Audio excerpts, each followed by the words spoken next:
Hello, and welcome to this special Christmas episode of Anime Audio Commentary. Today I'll be commenting on episode 5 of Ore Monogatari. If you'd like to watch along, then start watching now. So, last we left off, things were in a pretty good state. However,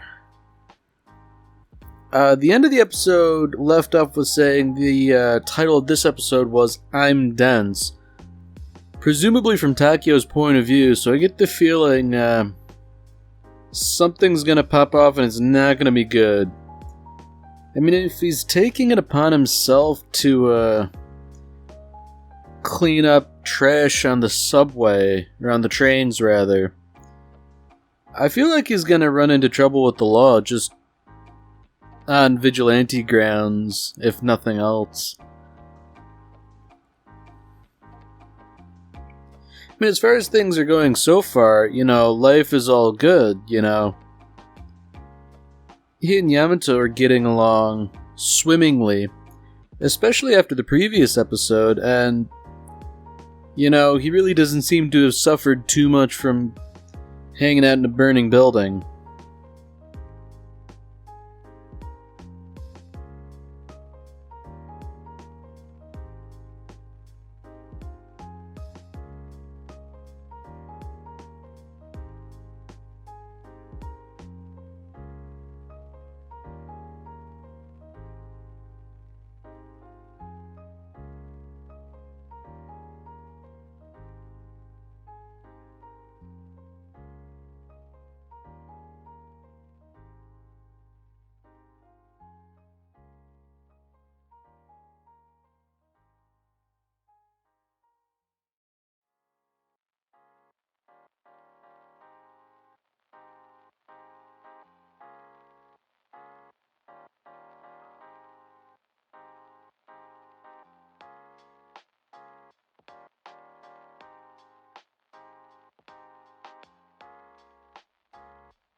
Alright, so I think I know what some of the problem might be.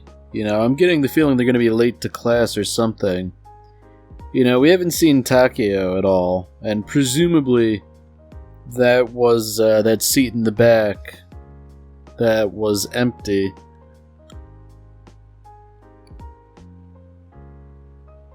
Oh dear.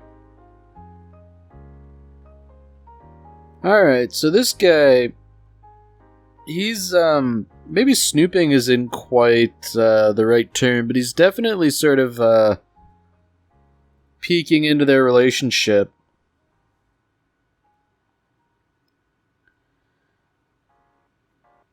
Okay, so here's the issue, I guess. Takeo should have gotten off the train, but he failed to do so.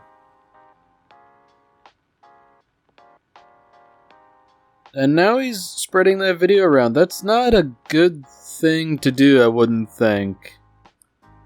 I mean, I guess it's sort of being framed as like Takeo is self-sacrificing. But I don't know, I feel like some evil teacher is going to take this as evidence that he's skipping school. On the other hand, all those girls are gossiping and saying, no way a normal person would like Takeo, and I mean, that's just that sort of evil catty behavior that I really do despise.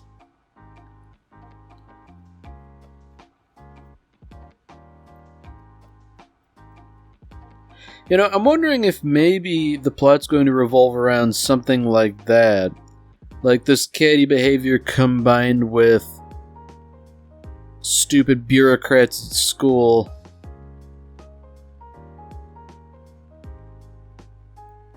Alright, actually I take that back. I'm noticing a bit of a pattern here. Takeo, like, he can't help but do something good when the opportunity arises. Which is in and of itself laudable, but I feel like, you know, if he spreads himself too thin, he's gonna get himself into trouble.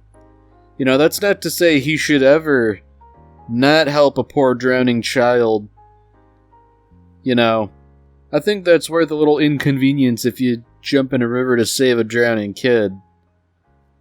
But at the same time, you know, I feel like something's going to happen.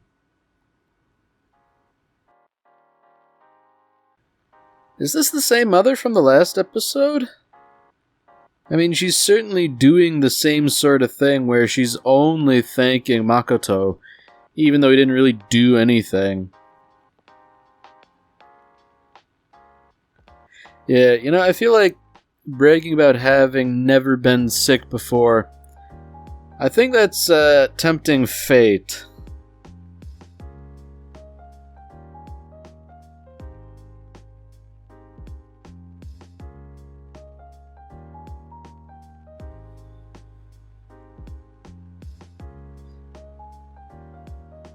Oh dear. Yeah, Yamato's noticing that Makoto didn't do a whole lot, you know, he was just sort of there on the periphery.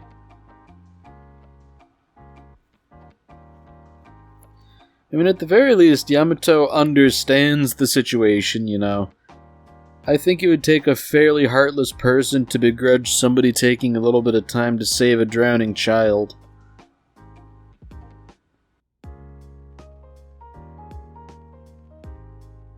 You know, I guess they are kind of a match for each other in that they're both a little dense. Yeah, you know, something tells me that maybe those gym clothes aren't going to fit, just because he's built like a brick house.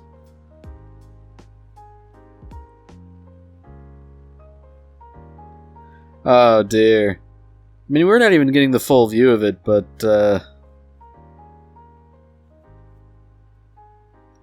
I mean, I suppose that's better than wearing wet clothes, but only marginally.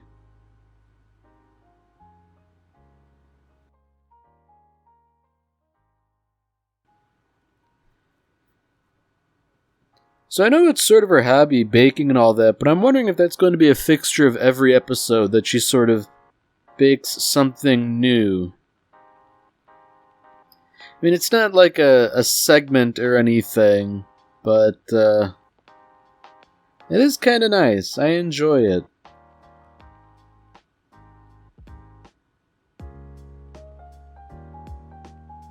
Alright, you know what? I think I know where the density comes into play here, because that was, maybe suggestive isn't the right term, but, you know, I wouldn't blame Yamato for thinking something else was about to happen. And I get the feeling that, Yamato's gonna drop all sorts of hints. And, maybe in the end Makoto's gonna have to sort of beat some sense into him, figuratively.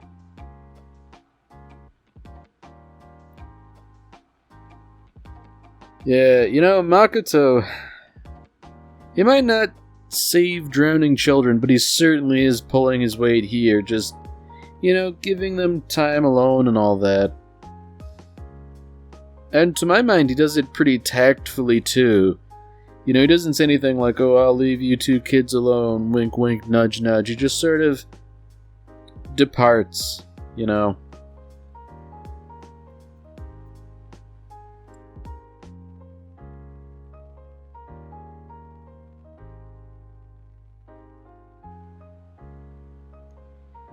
Yeah, you know, I think there might be a little bit of a hint here, you know. Now, loath as I am to say it, it might be the time to hold hands in public.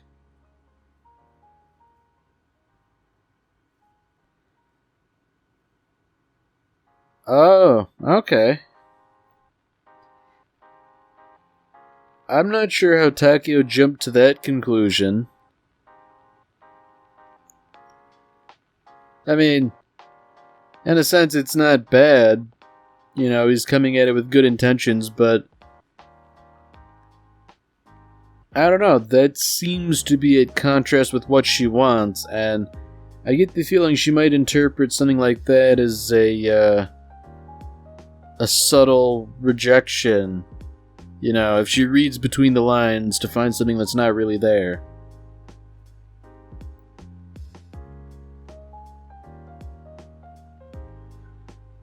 So it would seem as though this new character here is Makoto's older sister. I'm wondering what her deal is.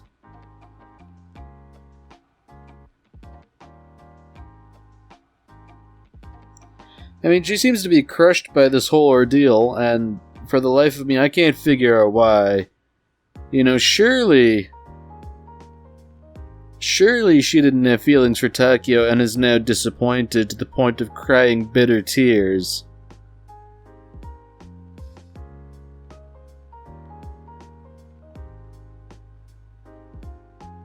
Okay.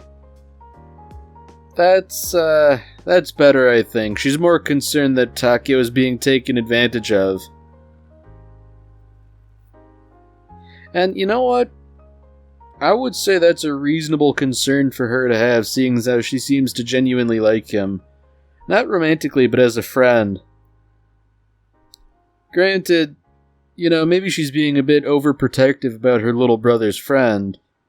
But you know what? I think this is kind of refreshing as opposed to somebody who didn't care. Now, I'd imagine it's gotta be kind of awkward for Takeo if he really truly is overhearing this whole exchange.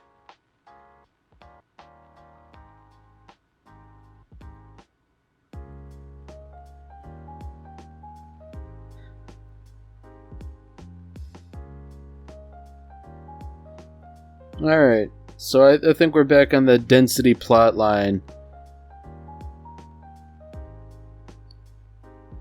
Yamato seems to want to say something, and she's just kind of dancing around the topic and eventually just not saying anything. I feel like she's going to say something to, maybe not rebuke, that might be too strong a word, but sort of refute what he said earlier. Like, you know, you don't have to wait, you know?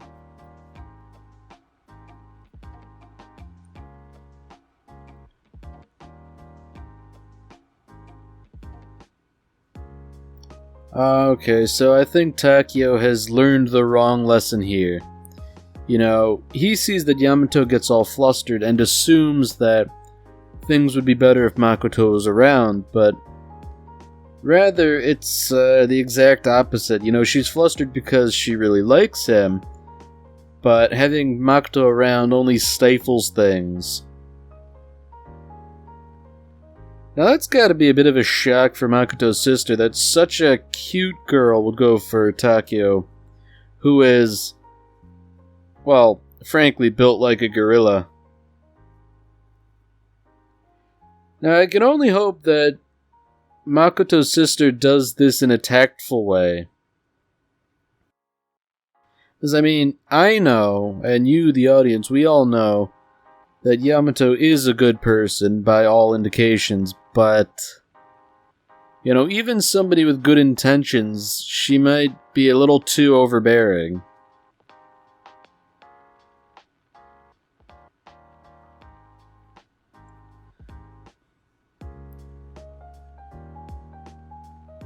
Alright, so unfortunately it does seem like she has a tendency towards being overbearing.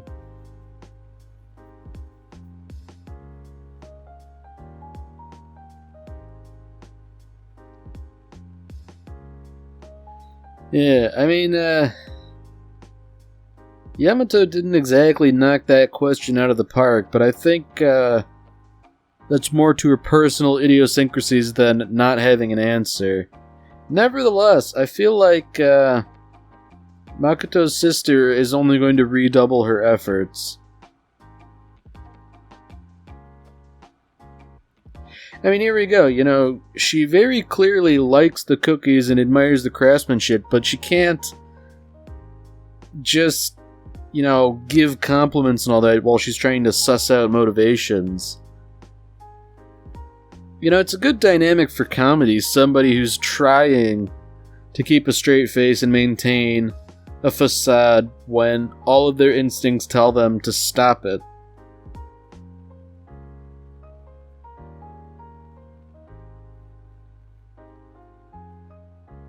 Okay.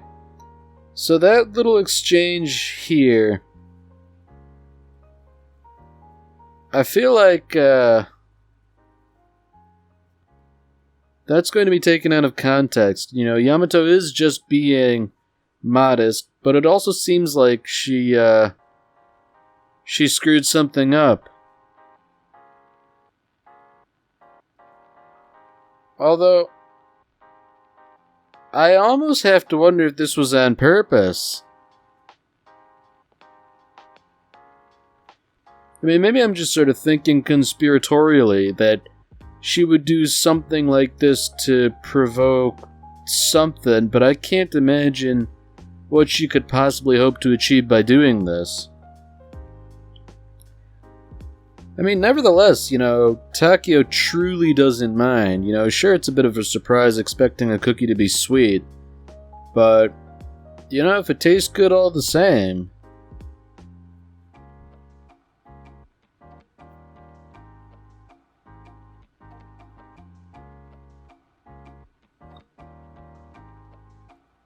Yeah, I'm wondering if Takeo's going to have...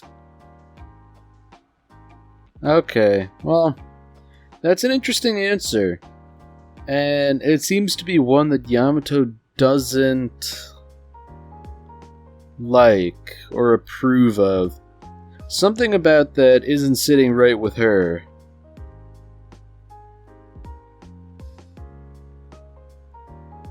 Alright. Okay, so Makoto's sister, she knows that there's something else going on here. And that's probably a fair assessment, but I can't imagine that whatever she's hiding is going to be some big darn secret. I feel like it's more she wants to tell him to, knock off the overly chivalrous stuff and, be a little bit more intimate, but she can't find a way to do that. And to be fair to her, Takeo, he's a big imposing guy. And, we all know he would never hurt a fly, but, looks are deceiving.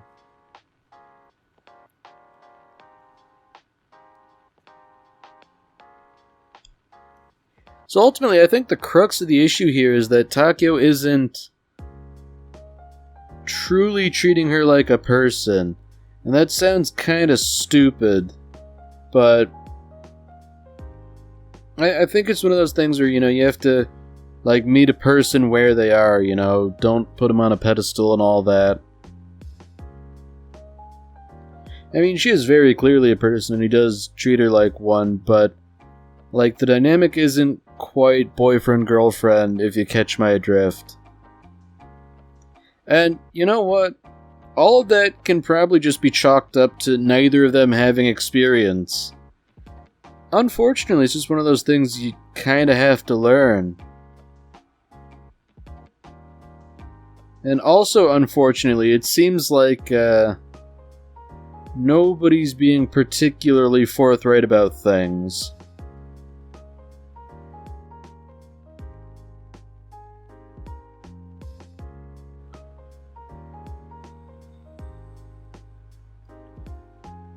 Yeah, I'm wondering what Makoto's opinion on all of this is, seeing as how he probably has the most experience with the group.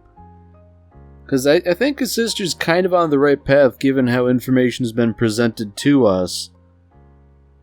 But at the same time, I think she's kind of overstating things a little bit.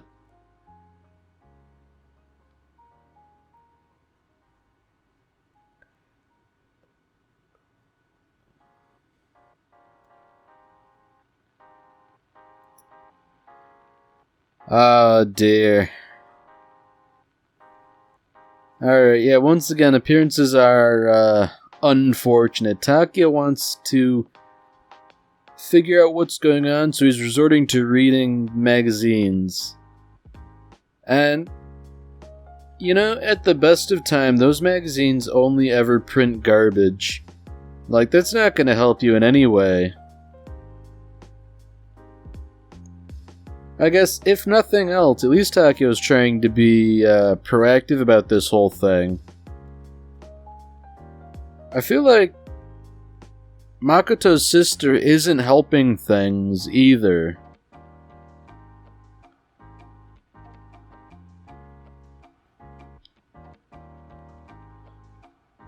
Alright.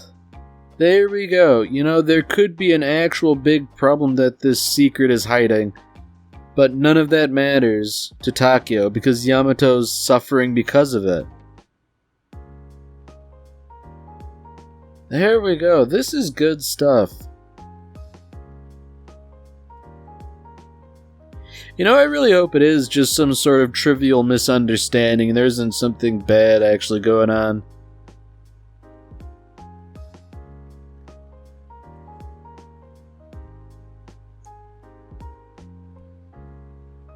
Poor Takeo. The guy is dense, but I feel like his strengths lie in being more straightforward. You know, subterfuge and all that. It just doesn't suit him.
Alright, well that's it for this episode.